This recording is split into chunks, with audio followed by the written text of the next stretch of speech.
الإداري لليمن يضم 22 محافظة.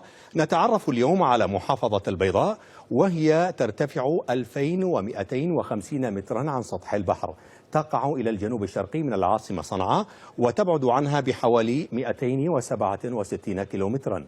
أهمية البيضاء تكمن في موقعها الجغرافي، حيث تتوسط عدة محافظات وترتبط بمحافظات مأرب وشبوة وصنعاء من الشمال، وأجزاء من محافظتي شبوة وأبين من الشرق، ومن الجنوب أيضا محافظات أبين ولحج والضالع، ومن الغرب إب ودمر.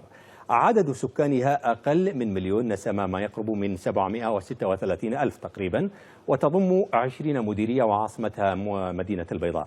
من أشهر مدنها رداع، عاصمة الدولة الطاهرية التي حكمت اليمن خلال النصف الأول من القرن العاشر الهجري. ومن أبرز معالمها التاريخية مدرسة العامرية. تعتبر البيضاء هي الخط الدفاع الأول أمام تقدم ميليشيات الحوثيين المدعومة